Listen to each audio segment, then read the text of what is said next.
Hi guys, welcome back to my channel. स्वागत है आपका मेरे चैनल पे।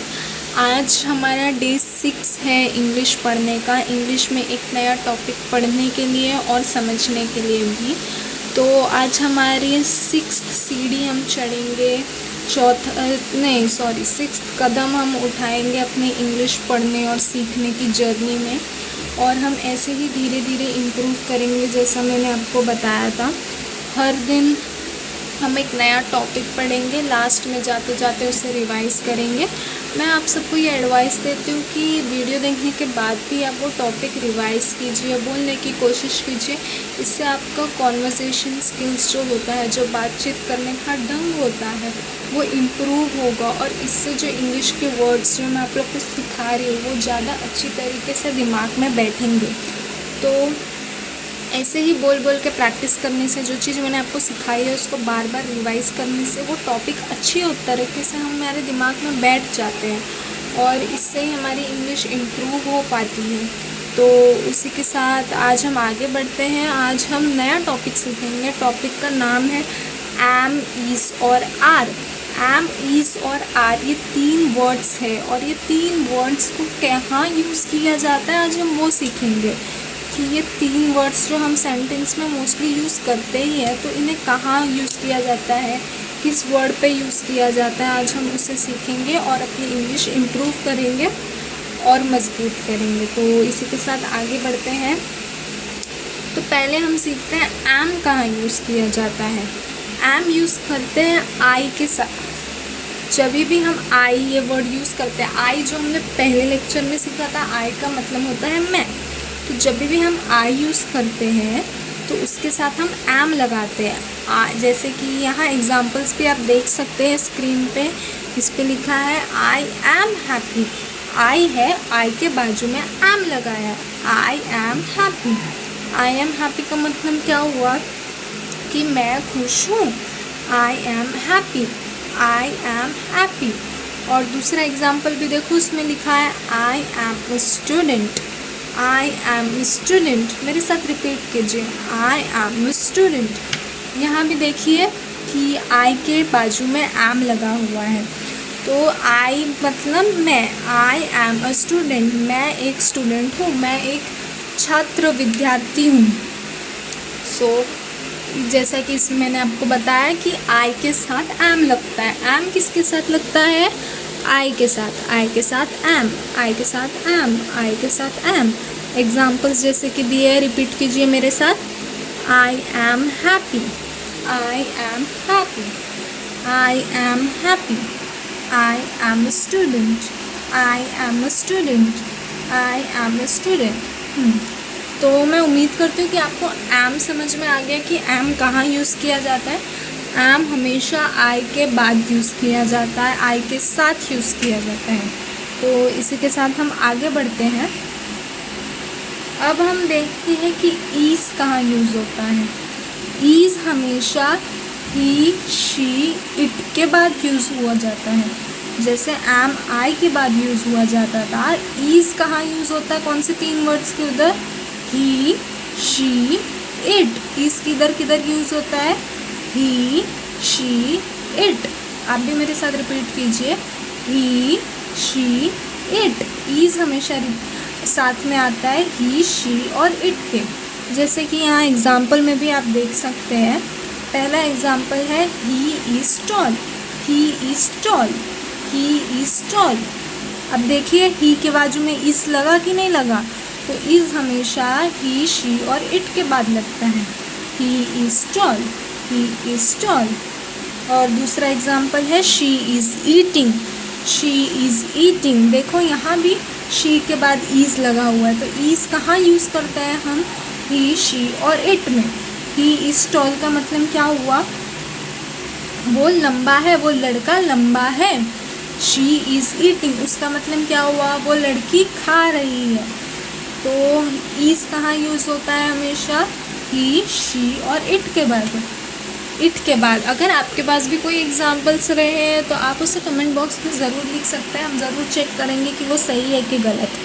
तो इसी के साथ हम आगे बढ़ते हैं। आर। अब ये आर कहाँ यूज़ होता है?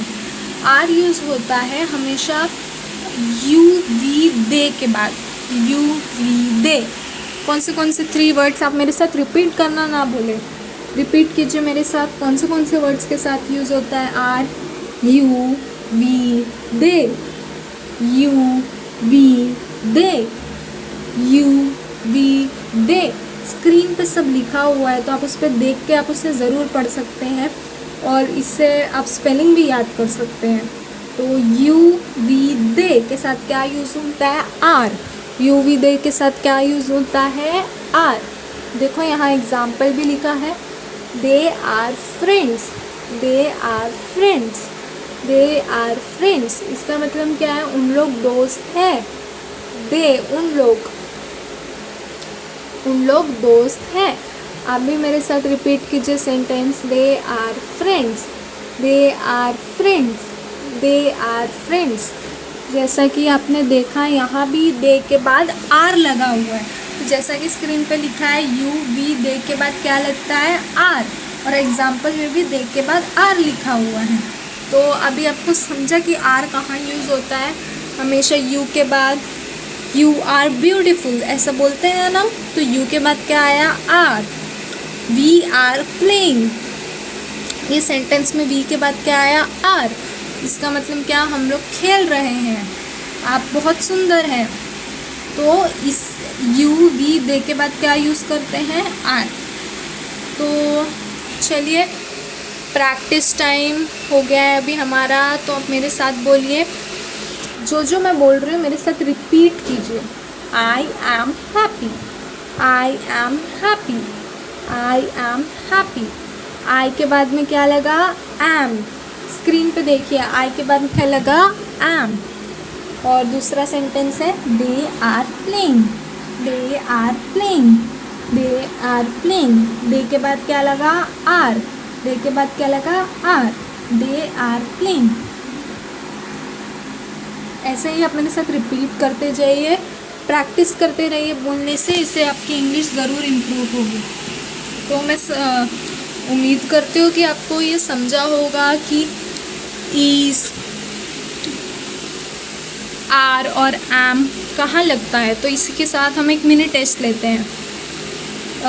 ही डैश टॉल, तो डैश पे क्या आएगा? ही के बाद क्या लगता था? क्या बताया था मैंने आपको? सही जवाब इज़। ही के बाद क्या लगता है? इज़। ही शी और इट पे इज़ लगता था, बताया था ना। हाँ, तो इसमें क्या आएगा? इज़। एम किस पे यूज़ होता है? आई पे।